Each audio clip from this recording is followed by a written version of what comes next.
Procurador-Geral da República, Augusto Aras, defendeu, em manifestação enviada ao Supremo Tribunal Federal nesta quinta-feira, o levantamento do sigilo das partes do vídeo da reunião ministerial realizada em 22 de abril, que tenham relação com o objeto do inquérito 4.831, que apura as declarações do ex-ministro da Justiça e da Segurança Pública, Sérgio Moro, sobre o presidente Jair Bolsonaro. Augusto Aras indicou ao ministro relator, Celso de Mello, os minutos correspondentes aos trechos de interesse da investigação. Desse modo, para o procurador-geral, a transcrição completa dos diálogos já determinada pelo ministro é desnecessária. Augusto Aras também alertou para a possibilidade de as investigações servirem, de forma oportunista, como palanque eleitoral precoce das eleições de 2022, caso todo o conteúdo da reunião seja divulgado. O Procurador-Geral da República entende que a nota de sigilo há de ser levantada tão somente em relação aos registros audiovisuais da reunião que tratem do objeto deste inquérito, ou seja, tudo que não diz respeito aos fatos ora investigados há de ser mantido sob sigilo, afirmou Augusto Aras. Segundo a manifestação, a publicidade é a regra e o sigilo a exceção, cabendo ao juiz analisar as características de cada caso. A jurisprudência do Supremo consolidou os seguintes critérios para a restrição do acesso: que 1. Haja previsão legal. 2. Destine-se a proteger a intimidade e a segurança nacional. E 3. Seja necessária e proporcional.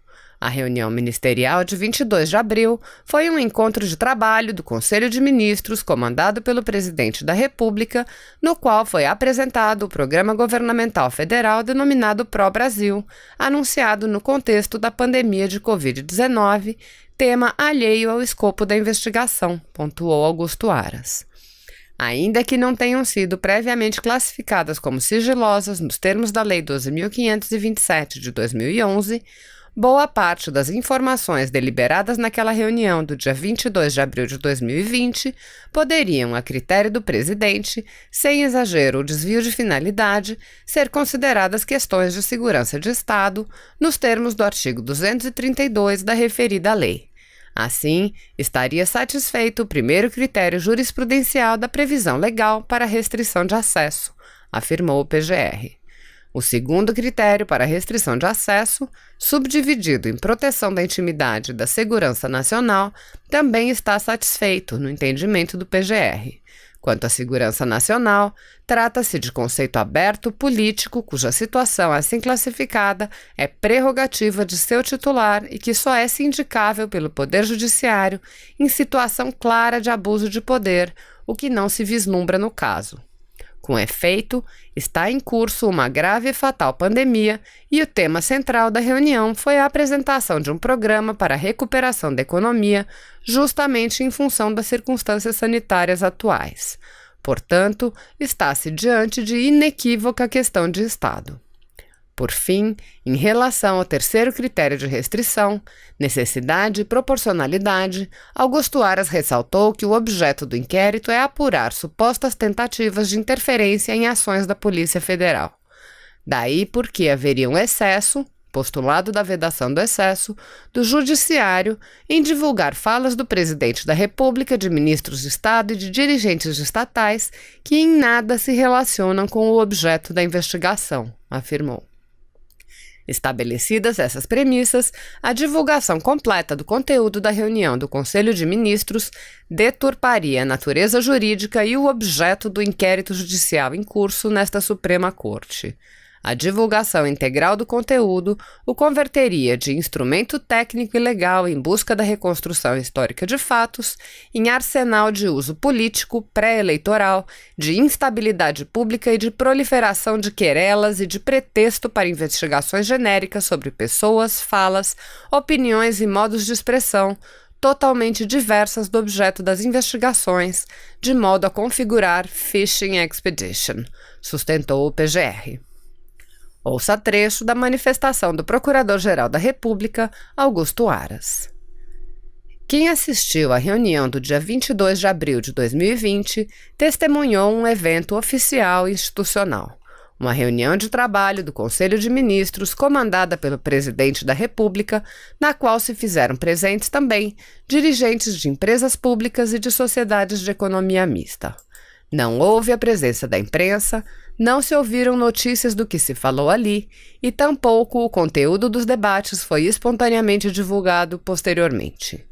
Registre-se que o conhecimento da gravação da aludida reunião e a sua utilidade nesse inquérito foram precedidas da informação oriunda do próprio ex-ministro Sérgio Moro de que o evento se tratava de uma reunião do Conselho de Ministros, na qual foi apresentado o programa governamental federal denominado Pró-Brasil.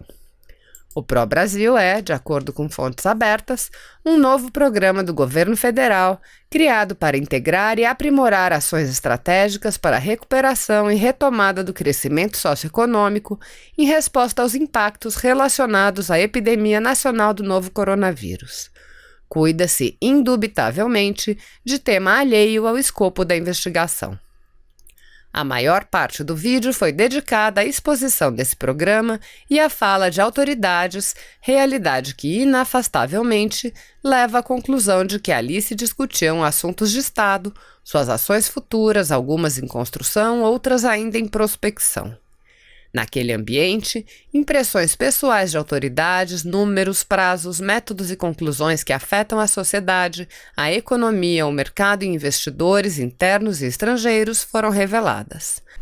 Ainda que não tenham sido previamente classificadas como sigilosas nos termos da Lei 12.527 de 2011, boa parte das informações deliberadas naquela reunião do dia 22 de abril poderiam, a critério do presidente, sem exagero ou desvio de finalidade, ser consideradas questões de segurança de Estado nos termos do artigo 232 da referida lei. Assim, estaria satisfeito o primeiro critério jurisprudencial da previsão legal para restrição de acesso. O segundo critério, subdividido em proteção da intimidade e da segurança nacional, também está satisfeito. Quanto à segurança nacional, trata-se de conceito aberto político, cuja situação assim classificada é prerrogativa de seu titular e que só é sindicável pelo Poder Judiciário em situação clara de abuso de poder, o que não se vislumbra no caso. Com efeito, está em curso uma grave e fatal pandemia e o tema central da reunião foi a apresentação de um programa para a recuperação da economia, justamente em função das circunstâncias sanitárias atuais. Portanto, está-se diante de inequívoca questão de Estado. Em relação à intimidade, verifica-se que havia, naquela sala do Conselho de Ministros, aproximadamente 25 autoridades públicas. Pelo menos 10 tomaram a palavra e cada um à sua maneira, ao seu tom, expôs suas ideias, cientes de que falavam apenas aos pares e não falando ou se expondo à nação ou à imprensa. Sentindo-se, portanto, à vontade num ambiente público no sentido laboral, mas restrito na divulgação, porquanto estivessem apenas entre integrantes do Estado e do governo brasileiros. A divulgação ao domínio público dos teores dessas conversas, no bojo de uma investigação em que a maior parte dos interlocutores nada tem a ver com o seu objeto, violaria a lei e a justa expectativa desses terceiros de confiar no protocolo cerimonial da presidência para o caso. Gravar a reunião do Conselho de Ministros apenas para registro e não para divulgação nacional. Em relação ao terceiro critério, necessidade e proporcionalidade da restrição de publicidade, volta-se a insistir no objeto do inquérito, apurar supostas tentativas de interferências em ações da Polícia Federal. Daí porque haveria um excesso do Judiciário em divulgar falas do presidente da República, de ministros de Estado e de dirigentes de estatais que em nada se relacionam com o objeto da investigação. O Supremo Tribunal Federal há muito acolhe o princípio da proporcionalidade, compreendido também nos subprincípios da adequação, da necessidade e da proporcionalidade em sentido estrito, como parâmetro de controle das restrições estatais aos direitos fundamentais do cidadão. Estabelecidas essas premissas, a divulgação completa do conteúdo da reunião do Conselho de Ministros deturparia a natureza jurídica e o objeto do inquérito judicial em curso nesta Suprema Corte.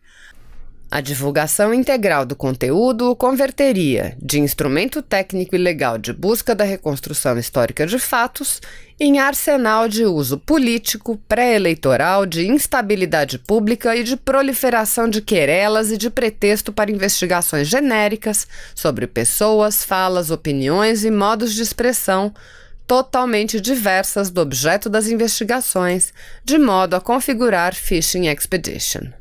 Outro grave efeito colateral seria politizar a própria atuação das instituições de Estado responsáveis pela condução dos trabalhos, Poder Judiciário, Ministério Público e Polícia Judiciária, algo incompatível com o Estado democrático de direito, cujas instituições hão de primar pela impessoalidade, objetividade e técnica. Em outras palavras, o Procurador-Geral da República não compactua com a utilização de investigações para servir de forma oportunista como palanque eleitoral das eleições de 2022.